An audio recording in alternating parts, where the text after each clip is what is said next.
Good afternoon, children. Good afternoon. നമ്മൾ chapter number 3 ആണ് പഠിച്ചുകൊണ്ടിരുന്നത് അല്ലേ? അത് ആ chapter തീർത്തിട്ടുണ്ടായിരുന്നു.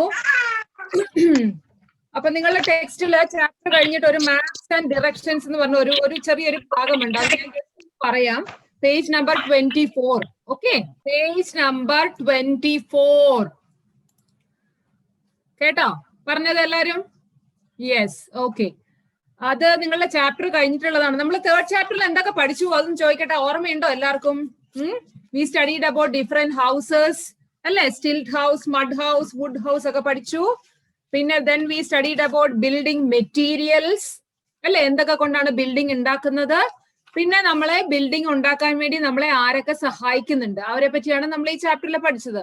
Architect, Mason, carpenter, plumber, electrician, labourer and the last one is painter. ഇത്രയും കാര്യങ്ങൾ നമ്മൾ പഠിച്ചു. അപ്പൊ നിങ്ങളുടെ ആ ചാപ്റ്ററിന്റെ തീർന്നു കഴിയുമ്പോഴത്തേക്ക് ഒരു മാപ്സ് ആൻഡ് ഡിറക്ഷൻസ് എന്ന് പറഞ്ഞ ഒരു ചെറിയ ഭാഗമുണ്ട്. മാപ്പ് നിങ്ങൾ എല്ലാവരും കണ്ടു കാണൂല. സ്കൂളിലൊക്കെ നോക്കുകയാണെങ്കിൽ ഇന്ത്യയുടെ മാപ്പ്, വേൾഡ് മാപ്പ് അതൊക്കെ കണ്ടിട്ടുണ്ടാവും നിങ്ങൾ അല്ലെ? യെസ്, പേജ് നമ്പർ 24 ആണ് ഞാൻ പറയുന്നത്. സോ മാപ്പ് എന്ന് പറഞ്ഞാൽ എന്താണ്? ഇപ്പൊ നമ്മൾ കേരളത്തിന്റെ മാപ്പ് ഉണ്ട് അല്ലെ? എന്താണ് നമ്മളുടെ കേരളം ആ ഫുൾ എന്താണ് സ്ഥലത്തിനെ ഒരു പേപ്പറിൽ വരച്ചിട്ട് അല്ലെ അതിനെ റെപ്രസെന്റ് ചെയ്യാണ് അല്ലെ? Map is A drawing of an area. ഇപ്പൊ കേരളയുടെ മാപ്പ് എന്ന് പറഞ്ഞാൽ കേരളത്തിന്റെ ആ ഭൂപ്രകൃതിയെ നമ്മൾ അത് ഭയങ്കര വിശാലമായിട്ട് വലുതായിട്ട് കിടക്കുകയാണ്. അപ്പൊ നമ്മൾ അതിനെ അണ്ടർസ്റ്റാൻഡ് ചെയ്യാൻ വേണ്ടി എന്ത് ചെയ്യും? ഒരു ചെറിയ പീസ് ഓഫ് പേപ്പറിൽ നമ്മൾ അതിനെ ഒന്ന് വരയ്ക്കും. അതിനെയാണ് നമ്മൾ എന്താണ് പറയുന്നത്? മാപ്പ് എന്ന് പറയുന്നത്. So map is A drawing of an area. ഒരു സ്ഥലത്തിന്റെ ഡ്രോയിങ്ങിനെയാണ് നമ്മൾ മാപ്പ് എന്ന് പറയുക. പിന്നെ അതിനകത്ത് എന്തൊക്കെ ഉണ്ടാവും? നിങ്ങൾ മാപ്പ് ശ്രദ്ധിച്ചിട്ടുണ്ടെങ്കിൽ കാണാം. അതിനകത്ത് എന്താണ് സിംബൽസ്, കുറെ സിംബൽസ് കൊണ്ട് എന്തൊക്കെയോ ഇട്ടിട്ടുണ്ടാവും അല്ലെ? പിന്നെ ഡിഫറെന്റ് കളേഴ്സ് നിങ്ങൾക്ക് കാണാം. പിന്നെ ഡിറക്ഷൻസ് നിങ്ങൾ ലാസ്റ്റ് ഇയർ പഠിച്ചതാണ് ഡിറക്ഷൻസ് അല്ലെ? North, south, east, west. അത് നിങ്ങൾ ഇനി മാപ്പ് കണ്ടിട്ടില്ലാത്തവർ ഇനി വീട്ടിലോ അല്ലെങ്കിൽ സ്കൂളിൽ പോകാൻ പറ്റില്ലല്ലോ, അല്ലെങ്കിൽ നിങ്ങളുടെ ഫോണിലൊക്കെ ഒരു മാപ്പ് എടുത്ത് നോക്കുകയാണെന്നുണ്ടെങ്കിൽ അതിനകത്ത് എന്തൊക്കെ നിങ്ങൾക്ക് കാണാൻ പറ്റും? ഫസ്റ്റ് എന്താണ്? ഡിറക്ഷൻ അതിനകത്ത് കാണാൻ പറ്റും. നോർത്ത്, സൗത്ത്, ഈസ്റ്റ്, വെസ്റ്റിന്റെ ഡിറക്ഷന്റെ സിമ്പൽ കാണാം. പിന്നെ ഇപ്പൊ സപ്പോസ് കേരളയുടെ മാപ്പ് ആണെങ്കിൽ അത് ഒരു ഇങ്ങനെ കേരള നിങ്ങൾക്കറിയാൻ കണ്ടിട്ടുണ്ടല്ലോ, ഇങ്ങനെ ഒരു ഷേപ്പിലായിരിക്കും കേരള ഇരിക്കുന്നത്, നീണ്ടിരിക്കുന്ന ഒരു ഷേപ്പില്.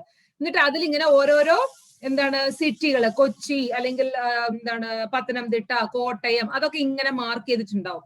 എന്നിട്ട് അതിൻ്റെ ഉള്ളിൽ കുറെ കുഞ്ഞു കുഞ്ഞു സിംബൽസ് കാണും. എവിടെയൊക്കെ റിവർ ഉണ്ട്, എവിടെയൊക്കെ ടെമ്പിൾ ഉണ്ട്, എവിടെയൊക്കെ ചേർച്ച് ഉണ്ട്, അതൊക്കെ കുഞ്ഞു കുഞ്ഞു സിമ്പിൾ ആയിട്ട് അതിന്റെ ഉള്ളിൽ മാർക്ക് ചെയ്തിട്ടുണ്ടാവും. ഇനി നിങ്ങൾ ഒരു മാപ്പ് എടുത്ത് നോക്കണം. അപ്പൊ നിങ്ങൾക്ക് ഈ കാര്യങ്ങളൊക്കെ അതിനകത്ത് കാണാൻ പറ്റും. പിന്നെ അടിയിലായിട്ട് ഒരു ഹൊറിസോണ്ടൽ ബാർ അതിനകത്ത് കാണാൻ പറ്റും. അത് നമ്മളുടെ സ്കെയിൽ എന്ന് പറയും. എന്തിനാണ് സ്കെയിൽ ഉപയോഗിക്കുന്നത്? നമ്മൾക്കറിയാം. ഇപ്പൊ സപ്പോസ് എന്താണ് കോട്ടയം ഡിസ്ട്രിക്ട് ഒരു പ്രത്യേക കുറെ വലുപ്പത്തിലായിരിക്കും കോട്ടയം ഡിസ്ട്രിക്ട് ഉണ്ടാവും. അപ്പൊ ആ വലുപ്പത്തിൽ നമുക്കൊരു മാപ്പ് ഉണ്ടാക്കാൻ പറ്റില്ല അല്ലെ? ആ കോട്ടയം ഡിസ്ട്രിക്റ്റിന്റെ ഒരു റെപ്രസെന്റേഷൻ ആയിട്ടാണ് നമ്മൾ മാപ്പ് വരയ്ക്കുന്നത്. അപ്പോ അതിന്റെ എന്താണ് ഈ ആക്ച്വൽ ഏരിയയുടെ എത്രയായിട്ട് റെഡ്യൂസ് ചെയ്തിട്ടാണ് നമ്മൾ മാപ്പ് വരച്ചിരിക്കുന്നത് അത് മനസ്സിലാക്കാൻ വേണ്ടിയിട്ടാണ് എന്താണ് സ്കെയിൽ ഉപയോഗിക്കുന്നത്. The scale on a map represents the relation between the distance on the map and the ground. ഞാൻ പറഞ്ഞു കോട്ടയം ഡിസ്ട്രിക്ട് സപ്പോസ് ഒരു 50 കിലോമീറ്റർ ഉണ്ടെന്ന് വിചാരിക്കുക. 50 അല്ല, ഞാൻ പറയാണ് സപ്പോസ് 50 കിലോമീറ്റർ ഏരിയയിലാണ് കോട്ടയം ഡിസ്ട്രിക്ട് ഉള്ളത്. ഓക്കെ, സോ ആ 50 കിലോമീറ്റർ നമ്മൾ മാപ്പിന്റെ ഉള്ളിൽ വരയ്ക്കാൻ പറ്റില്ല. അത് ബിഗ് ആണ് അല്ലെ? 50 കിലോമീറ്റർ എന്ന് പറഞ്ഞാൽ നിങ്ങൾക്കറിയാം ഒരുപാട് ഡിസ്റ്റൻസ് ഉണ്ട് അല്ലെ? അപ്പൊ എന്ത് ചെയ്യും? ആ 50 കിലോമീറ്ററിനെ ചുരുക്കി എന്താണ് ഫോർ എക്സാമ്പിൾ ഒരു 1 സെന്റിമീറ്റർ അല്ലെങ്കിൽ 10 സെന്റിമീറ്റർ നീളത്തിലായിരിക്കും കോട്ടയം ഡിസ്ട്രിക്ട് എന്ന് പറഞ്ഞാൽ ആ കേരള മാപ്പിൽ വരയ്ക്കുക. അപ്പൊ നമ്മൾ 50 കിലോമീറ്റർ ഉള്ള ഒറിജിനൽ 50 കിലോമീറ്റർ ഉള്ള കോട്ടയം ഡിസ്ട്രിക്റ്റിനെ നമ്മൾ ഒരു 10 സെന്റിമീറ്റർ ആക്കി നമ്മൾ മാപ്പിലേക്ക് ചുരുക്കി വരച്ചു. അപ്പൊ അതിനെയാണ് നമ്മൾ സ്കെയിൽ എന്ന് പറഞ്ഞ് താഴെ കൊടുത്തിട്ടുണ്ടാവുക. ഓരോരോ ഏരിയയും എത്രയായിട്ട് ചുരുക്കിയാണ് മാപ്പിൽ വരച്ചിട്ടുള്ളത് എന്ന് നമ്മൾക്ക് ആ സ്കെയിൽ നോക്കിക്കഴിഞ്ഞാൽ മനസ്സിലാക്കാൻ പറ്റും.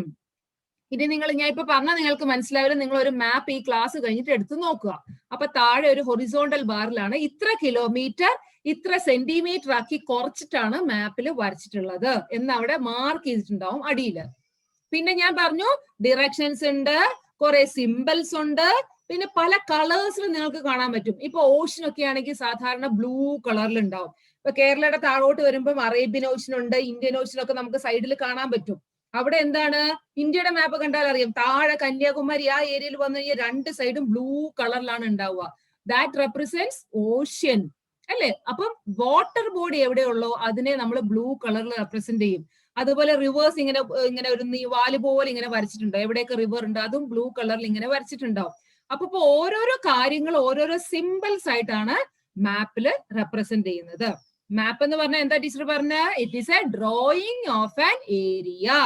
ഒരു സ്ഥലത്തിന്റെ ഡ്രോയിങ് വരയ്ക്കുകയാണ് നമ്മൾക്ക്. എന്താണ്, ഫോർ ബെറ്റർ അണ്ടർസ്റ്റാൻഡിങ്, അതിനെയാണ് മാപ്പ് എന്ന് പറയുക. പിന്നെ നെക്സ്റ്റ് ഉള്ളത് ഡിറക്ഷൻസ് നമ്മൾ ഓൾറെഡി കഴിഞ്ഞ വർഷം നമ്മൾ പഠിച്ചതാണ് അല്ലെ. 4 ഡിറക്ഷൻസ്, മെയിൻ ഡിറക്ഷൻസ് ഉണ്ട്, north, south, east, west. Okay. പിന്നെ നിങ്ങൾക്ക് പഠിക്കാനുള്ളത് വെതർ ആണ്. ഇത് നിങ്ങളുടെ എന്താണ് ചാപ്റ്ററിൽ ഇല്ലാത്തതാണ്, ജസ്റ്റ് അണ്ടർസ്റ്റാൻഡ് ചെയ്യാൻ വേണ്ടി മാത്രം ഞാൻ പറഞ്ഞു പോവാണ് കേട്ടോ. അപ്പം വെതർ എന്ന് പറഞ്ഞാൽ നിങ്ങൾക്കറിയാം, ഇന്നത്തെ വെതർ എന്ന് പറഞ്ഞാൽ ഇറ്റ്സ് ഹെവിലി റെയിനിങ് അല്ലെ. റെയിനി സീസൺ സാധാരണ നമ്മൾ കേരളത്തിൽ ജൂൺ തുടങ്ങി കഴിഞ്ഞാൽ റെയിനി സീസൺ സ്റ്റാർട്ട് ചെയ്യാണ്. സോ നോർമലി എന്താണ് വെതർ എന്ന് പറഞ്ഞാൽ എന്താണ്, the condition of an atmosphere at A particular area. ഒരു പ്രത്യേക സ്ഥലത്തുള്ള അന്നത്തെ അറ്റ്മോസ്ഫിയറിന്റെ കണ്ടീഷൻ. ഇപ്പൊ ആരോ പറഞ്ഞു അവരുടെ അവിടെ വെയിലാന്ന് പറഞ്ഞു അല്ലെ, പക്ഷെ ടീച്ചറിന്റെ അവിടെ എന്താണ്, ഭയങ്കര മഴയാണ്. സോ ടീച്ചറിന്റെ ഇവിടുത്തെ വെതർ കണ്ടീഷൻ എന്താണ്, ഇറ്റ്സ് ഹെവിലി റെയിനിങ്. പക്ഷേ എന്താണ്, ആരാ പറഞ്ഞത് എനിക്കറിയില്ല, അവരുടെ അവിടെ എന്താണ്, അവിടെ വെയിലാണ്. സോ അപ്പൊ എന്താണ്, അപ്പൊ രണ്ട് സ്ഥലത്തും രണ്ട് വെതർ ആണ്. അപ്പൊ നമ്മൾ എങ്ങനെയാണ് വെതർ എന്ന് പറയുക, the condition of an atmosphere at A particular area, particular time. ഒരു പെർട്ടിക്കുലർ ഏരിയയില് ഒരു പെർട്ടിക്കുലർ ടൈമില് ഒരു പ്രത്യേക സ്ഥലത്തുള്ള അറ്റ്മോസ്ഫിയറിന്റെ കണ്ടീഷനെയാണ് നമ്മൾ വെതർ എന്ന് പറയുക. ഇപ്പൊ ടീച്ചറിന്റെ അവിടെ രാവിലെ മഴയാണ്, ചിലപ്പോൾ ഉച്ച കഴിഞ്ഞ് വെയിൽ വരാം. അതുകൊണ്ടാണ് പറഞ്ഞത് പെർട്ടിക്കുലർ ടൈം എന്ന് പറഞ്ഞത്. ഇപ്പൊ 12 മണിയായി, 12 മണിക്ക് ടീച്ചറിന്റെ അവിടെ മഴയാണ്. ചിലപ്പോ 3 മണിയാകുമ്പോ എന്താണ്, ചിലപ്പോ അവിടെ വെയിലാകാം. അപ്പൊ വെതർ എന്ന് പറഞ്ഞാൽ the condition of an atmosphere at A particular area on A particular time. ഒരു പ്രത്യേക സമയത്ത് ഒരു പ്രത്യേക സ്ഥലത്തുള്ള അറ്റ്മോസ്ഫിയറിന്റെ കണ്ടീഷനെയാണ് നമ്മൾ എന്ത് വിളിക്കുന്നത്, ദാറ്റ് ഈസ് കോൾഡ് വെതർ. അപ്പൊ സീസൺ എന്താണ്, വെതർ എന്ന് പറഞ്ഞാൽ കുറച്ച് സമയത്തേക്കിന് മാത്രമായിരിക്കും, അതിങ്ങനെ മാറിയിരിക്കും. പക്ഷേ സീസൺ എന്ന് പറഞ്ഞാൽ എന്താണ്, നോർമലി നമ്മൾക്ക് ഇന്ത്യയിൽ കാണാൻ പറ്റുന്നത് summer, rainy monsoon season, winter season. Okay, ഇത്രയും സീസൺ ആണ് നമ്മൾ ഇന്ത്യയിൽ നമ്മൾക്ക് കാണാൻ പറ്റുക, നോർമലി കാണാൻ പറ്റുക. സോ ഗ്ലോബലി നോക്കുകയാണെന്നുണ്ടെങ്കിൽ seasons R summer, winter, monsoon, ഓട്ടം ആൻഡ് സ്പ്രിംഗ്. ഇത്രയും സീസൺ നമ്മൾ ഗ്ലോബലി നോക്കിക്കഴിഞ്ഞാൽ കാണാൻ പറ്റും. ഓൾ ഓവർ വേൾഡ് നോക്കുകയാണെന്നുണ്ടെങ്കിൽ ഇന്ത്യയിൽ നമ്മൾക്ക് ഇത്രയും സീസൺസ് നമുക്ക് കാണാൻ സാധിക്കില്ല. ഇന്ത്യയിൽ മെയിൻ ആയിട്ട് കാണാൻ സാധിക്കുന്നത് എന്താണ്, സമ്മർ, വേനൽക്കാലം. നിങ്ങൾക്കറിയാം ഏപ്രിൽ മെയ് സമയത്ത് നിങ്ങൾക്കൊക്കെ അവധിയുള്ള സമയമാണ്, സമ്മർ സീസൺ ആണ് അല്ലെ. പിന്നെ റെയിനി സീസൺ നമ്മളുടെ ജൂൺ, ജൂലൈ, ഓഗസ്റ്റ്, പിന്നെ അതിനുശേഷം എന്താണ് ഓഗസ്റ്റ്, സെപ്റ്റംബർ, ഒക്ടോബർ, ആ സമയത്ത് 2 റെയിനി സീസൺ നമ്മൾക്ക് ഇവിടെ ഉണ്ട് അല്ലെ. പിന്നെ ഉള്ളത് വിന്റർ സീസൺ. അതും നമുക്ക് കേരളത്തിൽ അത്ര അറിയില്ല, തണുപ്പ് കാലം. നോർത്തിലൊക്കെ പോവാണെന്നുണ്ടെങ്കിൽ അവിടെ ഭയങ്കര സ്വെറ്റർ ഒക്കെ ഇടേണ്ട അവസ്ഥ വരും. അപ്പൊ വിന്റർ സീസൺ ഉണ്ട്. പിന്നെ ഓട്ടം സീസൺ. ഓട്ടം എന്ന് പറഞ്ഞാൽ എന്താണ്, ഫ്ലവറിങ് സീസൺ ആണ്. പിന്നെ സ്പ്രിംഗ് സീസൺ എന്ന് പറഞ്ഞാൽ എന്താണ്, ഇലകളൊക്കെ പൊഴിയുന്ന സമയം. ഇത്രയാണ് നോർമലി നമ്മള് സീസൺസ് പറയുന്നത്. സീസൺസ് കുറെ നാള് ലാസ്റ്റ് ചെയ്യും. അത് പക്ഷേ വെതർ എന്ന് പറഞ്ഞാൽ കുറച്ച് സമയത്തേക്കിന് മാത്രമായിരിക്കും. സോ സീസൺ എന്ന് പറഞ്ഞാൽ it will last for a long time. Weather എന്ന് പറഞ്ഞു കഴിഞ്ഞാൽ കുറച്ച് സമയത്തേക്ക് മാത്രമേ ഉള്ളൂ. ഇതൊക്കെ നിങ്ങൾ പഠിച്ചതല്ലേ, കഴിഞ്ഞ വർഷം ഉണ്ടായിരുന്നില്ലേ നിങ്ങൾക്ക്? യെസ്, ഹിന്ദിയിലും പഠിച്ചതാണ് അല്ലേ. ഓക്കെ, ആ ചാപ്റ്റർ കഴിഞ്ഞിട്ട് ഒരു ചെറിയ ഭാഗമുണ്ട്. പിന്നെ എന്താണ് വെതർ പ്രഡിക്ഷൻ നിങ്ങൾ കണ്ടിട്ടുണ്ടാവും. ഇപ്പൊ ടിവിയിലും അല്ലെങ്കിൽ പേപ്പറിലൊക്കെ ഇന്നത്തെ കാലാവസ്ഥ ഇങ്ങനെയാണ് എന്നൊക്കെ പറഞ്ഞ് പ്രഡിക്റ്റ് ചെയ്യുന്നുണ്ട്, കണ്ടിട്ടുണ്ടാവും അല്ലെ. കണ്ടിട്ടില്ലേ? കണ്ടിട്ടും കേട്ടിട്ടുമില്ല. നാളെ റെയിനി സീസൺ ആയിരിക്കും, നാളെ മഴ പെയ്യും എന്നൊക്കെ പറയുന്നത്. അതിനു വേണ്ടിയിട്ട് ഈ ഓരോ ഏജൻസികളുണ്ട്, വെതർ ഫോർകാസ്റ്റ് ചെയ്യാനും വെതർ പ്രഡിക്റ്റ് ചെയ്യാനുള്ള ഏജൻസി ഉണ്ട്. അവർക്ക് വെതർ റെയിൻ ഗേജ് ഇങ്ങനെയുള്ള 2 ഉപകരണങ്ങളുടെ സഹായത്തോടു കൂടിയാണ് അവര് വെതറിനെ പ്രഡിക്റ്റ് ചെയ്യുന്നത്. എന്തൊക്കെയാണ്? വെതർ റെയിൻ ഗേജ് എന്ന് പറഞ്ഞ എന്താണ്, ഈ 2 ഇൻസ്ട്രുമെന്റിന്റെ ഹെൽപ്പോട് കൂടിയാണ് കാലാവസ്ഥ പ്രവചനം നടത്തുന്നത്. കേരളത്തിൽ നാളെ ഇടിമിന്നലോട് കൂടി മഴയുണ്ടാവും എന്നൊക്കെ പറഞ്ഞ് പ്രഡിക്ഷൻ ചെയ്ത് കണ്ടിട്ടില്ലേ? അപ്പൊ ഇങ്ങനെയുള്ള ഇൻസ്ട്രുമെന്റ്സിന്റെ സഹായത്തോടു കൂടിയാണ് വെതർ പ്രഡിക്ഷൻ നടത്തുന്നത്. അതിനെ നമ്മൾ എന്ത് വിളിക്കും? വെതർ ഫോർകാസ്റ്റിംഗ് എന്ന് വിളിക്കും. അതായത് കാലാവസ്ഥ പ്രവചനം, വെതർ ഫോർകാസ്റ്റിംഗ്. ഓക്കെ, ഇത്രയേ ഉള്ളൂ. ചെറിയൊരു പോർഷൻ ഉണ്ടായിരുന്നു നിങ്ങളുടെ ആ ചാപ്റ്റർ കഴിഞ്ഞിട്ടുള്ളത്.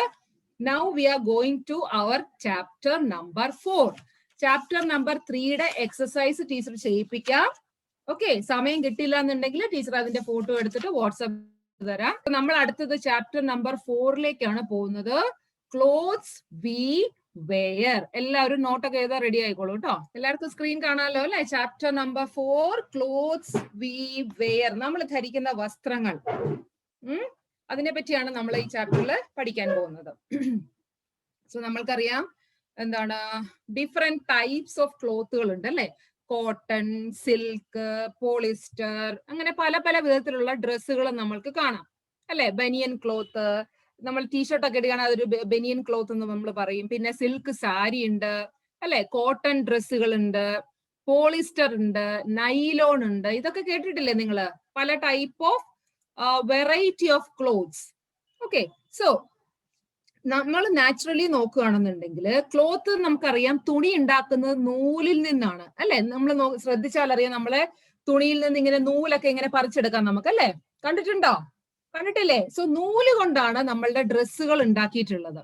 സോ നമ്മൾ ഈ നൂലുകളെ നോർമലി നമ്മൾ രണ്ടായിട്ട് ക്ലാസിഫൈ ചെയ്തിട്ടുണ്ട്. Natural fibre and artificial fibre. Fibre എന്ന് പറഞ്ഞാൽ എന്താണ്? നൂലിനെയാണ് നമ്മൾ പറയുന്നത്. സോ ഡേറ്റ് ഇട്ടിട്ട് എഴുതിക്കുക എല്ലാവരും. Chapter number 4, chapter 4, clothes we wear. ഞാൻ പറഞ്ഞു ക്ലോത്ത് ഉണ്ടാക്കിയിട്ടുള്ളത് ഫൈബർ അല്ലെങ്കിൽ നൂല് കൊണ്ടാണ്.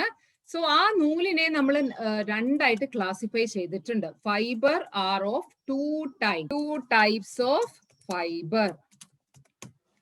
First one is natural fibre. Fibre എന്ന് പറഞ്ഞാൽ എന്താ ടീച്ചർ പറഞ്ഞേ? നൂല്. ഓക്കെ, എക്സാമ്പിൾ എന്താണ്? കോട്ടൺ. ഞാൻ പറഞ്ഞു തരാം എന്താന്നുള്ളത്. Cotton, wool. നാച്ചുറൽ ഫൈബർ, ആ പേരിൽ തന്നെയുണ്ട് natural.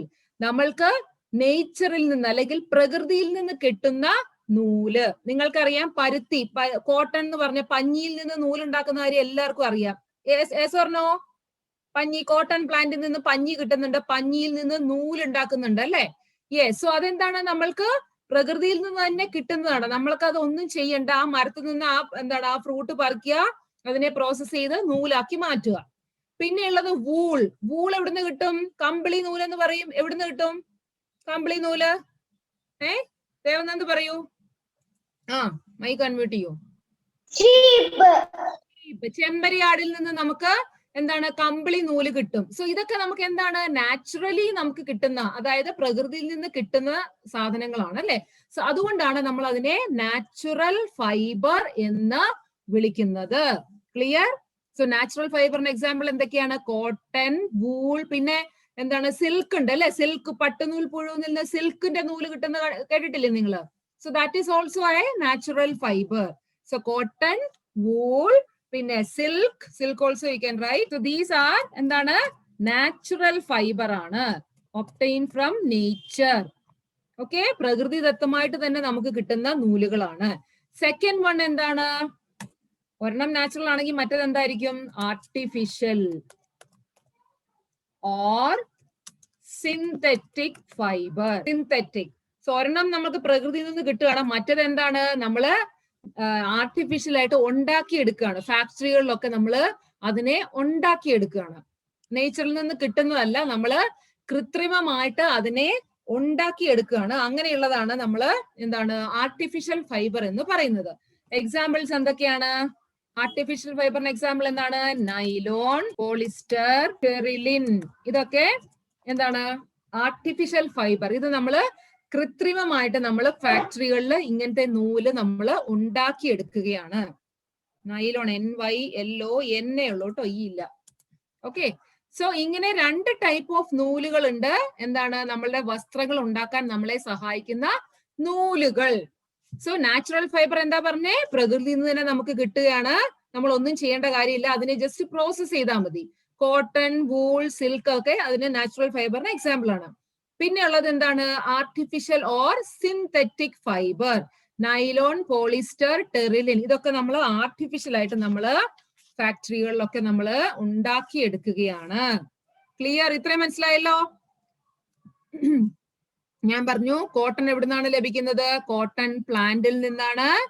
Cotton is obtained from where? Cotton fiber is obtained from cotton plant. Cotton plant. Wool എവിടുന്നാണ്? Wool from ഷീപ്പിൽ നിന്ന് ഉണ്ടാക്കുന്നുണ്ട്. അതുപോലെ ചില മുയലുകൾ, റാബിറ്റിന്റെ വെറൈറ്റിയിൽ നിന്ന് നമ്മൾ നൂലുണ്ടാക്കുന്നുണ്ട്. ഓക്കെ, ജസ്റ്റ് നിങ്ങൾക്ക് മനസ്സിലാക്കാൻ വേണ്ടി ഞാൻ എഴുതിയെന്നേ ഉള്ളൂ. Cotton fibre obtain from cotton plant, wool from sheep and rabbit. പിന്നെ സിൽക്ക് എവിടെ നിന്നാണ്? സിൽക്ക് എവിടെ നിന്നാണ്? സിൽക്ക് വേം, പട്ടുനൂൽപ്പുഴു എന്ന് പറയില്ലേ? Silk is obtain from silk വേം, പട്ടുനൂൽപ്പുഴു. ഓക്കെ, സോ ഇതാണ് നാച്ചുറൽ ആയിട്ട് കിട്ടുന്ന ഫൈബർ. എവിടെ നിന്നൊക്കെയാണ് കിട്ടുന്നതെന്ന് ടീച്ചർ അവിടെ എഴുതിയിട്ടുണ്ട്. സോ ഒരു ക്ലോത്തിന്റെ ഏറ്റവും ബേസിക് എന്ന് പറഞ്ഞാൽ എന്താണ്? That is called fibre. ഇപ്പൊ നിങ്ങൾ ഹ്യൂമൻ ബോഡിയുടെ ബേസിക് യൂണിറ്റ് എന്ന് പറഞ്ഞാൽ സെല്ലാന്ന് പഠിച്ചിട്ടുണ്ട് അല്ലെ?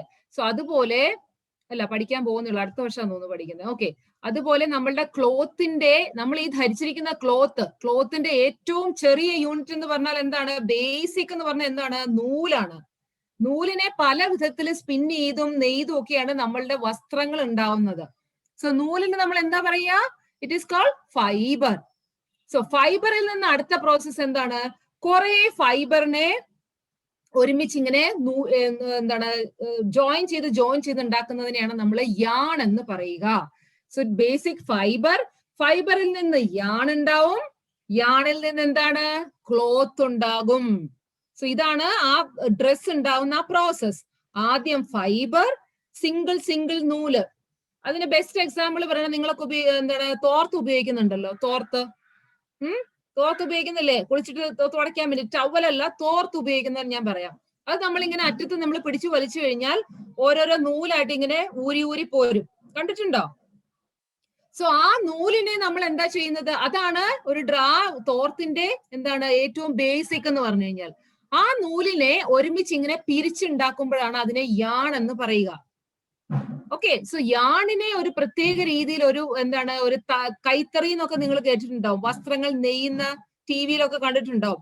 അതിൽ വെച്ച് അതിനെ പിന്നെ സെറ്റ് ചെയ്യുമ്പോഴാണ് വസ്ത്രങ്ങൾ ഉണ്ടാവുന്നത്. സോ ഫൈബർ, യാണിൽ നിന്ന് എന്താണ്? ക്ലോത്ത് ഉണ്ടാവും. സോ ബേസിക് യൂണിറ്റ്, ഒരു ഡ്രസ്സിന്റെ ബേസിക് എന്ന് പറയുന്നത് എഴുതി കഴിഞ്ഞോ? അടുത്ത ഇതിലോട്ട് പോയിക്കോട്ടെ, എല്ലാവരും എഴുതി കഴിഞ്ഞോ? സോ എന്താണ് ഞാൻ പറഞ്ഞത്? ഫൈബറിൽ നിന്ന് യാൺ ഉണ്ടാകും, യാണിൽ നിന്ന് ക്ലോത്ത് ഉണ്ടാകും. ഓക്കെ, ഫൈബർ കുറെ ഫൈബർ കൂടി ചേരുമ്പോ യാണാകും. യാണിനെ നമ്മൾ എന്താ ചെയ്യുന്നത്? പിന്നെ അതിനെ നെയ്തെടുക്കുമ്പോൾ അത് വസ്ത്രമായിട്ട് മാറും.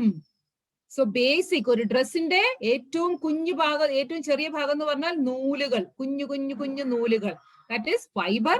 ഫൈബറിനെ എന്താണ് ഒരുമിച്ച് പിരിച്ചെടുക്കുക നമ്മൾ പറയും. A yarn consist of several long strands of fibre.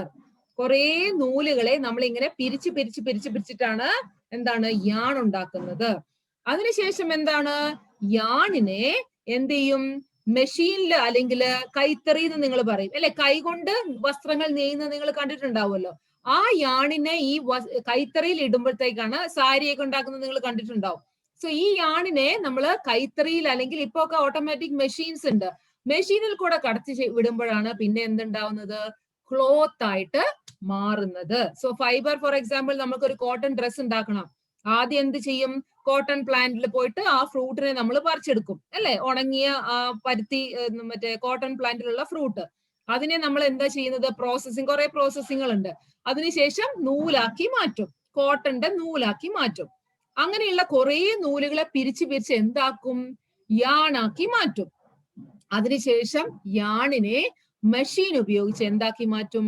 തുണികളായിട്ട് പല വിധത്തിലുള്ള കോട്ടൺ ഷർട്ടുകള്, എന്താണ് സാരികള്, അതുമായിട്ട് ക്ലോത്ത് ആക്കി ലാസ്റ്റ് അതിനെ കൺവേർട്ട് ചെയ്യും. സോ യാൺ എന്ന് പറഞ്ഞ ടീച്ചർ എന്താന്നാ പറഞ്ഞത്? ചെറിയ ചെറിയ നൂലുകള് പിരിച്ചുണ്ടാക്കുന്നത്. So yarn is called what? Yarn consist of several long strands of fibre. Strands എന്ന് പറഞ്ഞാൽ എന്താണ്? ചെറിയ ചെറിയ നൂലുകളിലാണ് നമ്മൾ സ്ട്രാൻഡ്സ് എന്ന് പറയുന്നത്. Strands of fibre. Okay, yarn consist of several long strands of fibre. ഫൈബറിനെ എന്താണ്? പിരിച്ചിട്ട് യാൺ ഉണ്ടാക്കും. ഓക്കെ, പിന്നെ എന്ത് ചെയ്യും? യാൺ പിന്നെ എന്ത് ചെയ്യും? നമ്മളുടെ ലൂം, കൈത്തറി എന്ന് പറയുന്നത് ലൂം. ആ വസ്ത്രങ്ങൾ നെയ്യുന്ന മെഷീനാണ് നമ്മൾ ലൂം എന്ന് പറയുക. മലയാളത്തിൽ പറയുകയാണെങ്കിൽ തറി എന്ന് പറയും. അത് കൈകൊണ്ട് പ്രവർത്തിക്കുന്നതുകൊണ്ടാണ് കൈത്തറി എന്ന് പറയുന്നത്. ഓക്കെ, സോ ഈ ഫൈബറിനെ യാണാക്കും ആദ്യം. അതിനുശേഷം യാണിനെ ക്ലോത്ത് ആക്കി മാറ്റും. എവിടെ ഇട്ട് ക്ലോത്ത് ആക്കി മാറ്റും? ഐദർ ലൂമിലായിരിക്കും, അല്ലെങ്കിൽ തറിയിലായിരിക്കും, അല്ലെന്നുണ്ടെങ്കിൽ ഓട്ടോമാറ്റിക് മെഷീൻസ് ഉണ്ട്, അതിൽ വെച്ചിട്ട് എന്താണ്? ഡ്രസ് ആക്കി പല വിധത്തിലുള്ള ക്ലോത്ത് ആക്കി മാറ്റും. സോ യാൺ എന്ന് പറഞ്ഞാൽ കുറെ നൂലുകള് പിരിച്ചുണ്ടാക്കുന്നത്. മലയാളത്തിൽ പറഞ്ഞു കഴിഞ്ഞാൽ അങ്ങനെ നിങ്ങൾ മനസ്സിലാക്കുക. കുറെ സിംഗിൾ ആയിട്ടുള്ള നൂലിനെ ചുറ്റി എന്തുണ്ടാക്കും? യാൺ ഉണ്ടാക്കും. ഓക്കെ, നിങ്ങൾ ഞാൻ പറഞ്ഞു തോർത്തിൽ തന്നെ ഒരു നൂല് നിങ്ങൾ വലിച്ചെടുക്കുക. വലിച്ചെടുത്ത് ആ ഒരു സിംഗിൾ നൂലിൽ നിങ്ങൾ സൂക്ഷ്മതയോടെ നോക്കിക്കഴിഞ്ഞാൽ അതിൽ കുറെ കുഞ്ഞു നൂലുകൾ കാണും. ആ ഒരു നൂലെന്ന് പറയുന്നത് കുറെ കുഞ്ഞു നൂലുകൾ പിരിച്ചുണ്ടാക്കുന്നതാണ്. Okay, so fibre, yarn, cloth. So യാണായി. യാണിൽ നിന്ന് നമ്മൾ ടീച്ചർ എന്താ പറഞ്ഞേ? ലൂമിൽ കൂടെ yarn is made into cloth using loom. loom എന്ന് പറഞ്ഞാൽ എന്താ പറഞ്ഞേ? തറി. അത് തുണി നെയ്യാൻ ഉപയോഗിക്കുന്ന മെഷീൻ. ബൈ ഇന്റർലേസിംഗ്. ഇന്റർലേസിംഗ് എന്ന് പറഞ്ഞാൽ എന്താണ്? ഈ തുണികളെ ഇങ്ങനെ നിങ്ങൾ കൈത്തറി തറി നിങ്ങൾ ടിവിയിൽ എവിടെയെങ്കിലും കണ്ടിട്ടുണ്ട് അറിയാം. ഇങ്ങനെ അങ്ങോട്ടും ഇങ്ങോട്ടും ഇങ്ങനെ വെച്ചിട്ടാണ് ആ തുണികൾ ഉണ്ടാക്കുന്നത്. അതൊരു പ്രോസസ് ആണ് ഇന്റർലേസിംഗ്. ഇപ്പൊ ഹൊറിസോണ്ടൽ ആയിട്ട് വെർട്ടിക്കൽ ആയിട്ട് നൂലുകൾ കാണും, ഹൊറിസോണ്ടൽ ആയിട്ട് നൂല് കാണും. അത് നിങ്ങൾ അടുത്ത വർഷമാണ് പഠിക്കുക എങ്ങനെയാണ് ആ ക്ലോത്ത് നെയ്യുന്നത്. ജസ്റ്റ് അണ്ടർസ്റ്റാൻഡ് ചെയ്യുക. അതിനെ ഇങ്ങനെ ഒരു പ്രത്യേക രീതിയിൽ അറേഞ്ച് ചെയ്തിട്ടാണ് ക്ലോത്ത് ഉണ്ടാക്കുന്നത്. So yarn is made into cloth, അല്ലെങ്കിൽ തുണികളാക്കി മാറ്റും. എങ്ങനെ? Using loom. ലൂം എന്ന് പറഞ്ഞാൽ എന്താ പറഞ്ഞേ? തറി. അതൊരു ഉപകരണമാണ്. ക്ലോത്ത്, തുണി നെയ്യാനുള്ള ഉപകരണമാണ്. ബൈ ഇന്റർലേസിംഗ്, ഒരു പ്രത്യേക രീതിയിൽ ആ യാണിനെ അറേഞ്ച് ചെയ്തിട്ടാണ് എന്തുണ്ടാവുന്നത്? ക്ലോത്ത് ആയിട്ട് മാറുന്നത്. So clear? ഇന്ന് പഠിപ്പിച്ചത് എന്തൊക്കെയാണ്? 2 തരത്തിലുള്ള ഫൈബർ ഉണ്ട്. നാച്ചുറൽ ഫൈബർ, പ്രകൃതിയിൽ നിന്ന് തന്നെ നമുക്ക് കിട്ടുന്ന നൂലുകൾ, കോട്ടൺ, സിൽക്ക്, പിന്നെ എന്ത് പറഞ്ഞു? വൂൾ. ഓക്കെ, പിന്നെ പറഞ്ഞു സെക്കൻഡ് വൺ ഈ synthetic fibre or artificial fibre. നമ്മള് എന്താണ് ഫാക്ടറികളിലൊക്കെ കൃത്രിമമായിട്ട് നമ്മൾ ഉണ്ടാക്കിയെടുക്കുകയാണ്. നൈലോൺ, ടെർലിൻ പോലെയുള്ളത്. Okay, so 2 type of fibre, natural fibre and artificial fibre. പിന്നെ ഒരു ക്ലോത്ത് ഉണ്ടാവുന്നത് എങ്ങനെയാണ്? ആദ്യം ഫൈബർ അല്ലെങ്കിൽ നൂലിനെ ചുറ്റി പിരിച്ച് എന്തായിട്ട് മാറ്റും? യാണായിട്ട് മാറ്റും. യാണിനെ പിന്നെ നെയ്തിട്ടാണ് എന്തായിട്ട് മാറുന്നത്? ക്ലോത്ത് ആയിട്ട് മാറുന്നത്. So fibre, yarn is converted into cloth. yarn എന്ന് പറഞ്ഞാൽ എന്താണ്? Consist of several long strands of fibre. ഫൈബറിന്റെ കുറെ നൂലുകൾ ചുറ്റിയാണ് നമ്മൾ യാൺ ഉണ്ടാക്കുന്നത്. അതിനുശേഷം ആ യാണിനെ ലൂം പോലെയുള്ള ഉപകരണങ്ങളുടെ സഹായത്തോട് കൂടി, ഇൻസ്ട്രുമെന്റ്സിന്റെ സഹായത്തോടു കൂടി എന്താക്കി മാറ്റും? ക്ലോത്ത് ആക്കി മാറ്റും. This is how clothes are made. ഒരു തുണി ജന്മമെടുക്കുന്നത് ഇങ്ങനെയാണ്. ഫൈബറിൽ നിന്ന് യാണിൽ നിന്ന് ക്ലോത്ത്. ക്ലിയർ? മനസ്സിലായോ ഇന്ന് പഠിപ്പിച്ചത്? ഇതെന്ന് പറഞ്ഞാൽ ടീച്ചർ എന്താ പറഞ്ഞത്? പോയിന്റ്സ് മാത്രമാണ് ടീച്ചർ പറയുന്നത്. ഓക്കെ, അപ്പൊ എന്താ ചെയ്യേണ്ടത്? നിങ്ങൾ ഇത് ആദ്യം പഠിക്കുക, മനസ്സിലാക്കുക. അതിനുശേഷം നിങ്ങൾ ടെക്സ്റ്റ് ബുക്ക് വായിച്ചു നോക്കുക. അപ്പൊ നിങ്ങൾക്ക് ഒന്നും കൂടെ മനസ്സിലാവും. ക്ലിയർ? യെസ്. ഓക്കെ, അടുത്ത ക്ലാസ്സിൽ വരുമ്പോൾ പഠിച്ചിട്ട് വരാം. Okay then, thank you, bye. Yes, കണ്ടു കുറെ പേരുടെ നോട്ടുകൾ ഞാൻ കണ്ടു. Okay, thank you, by.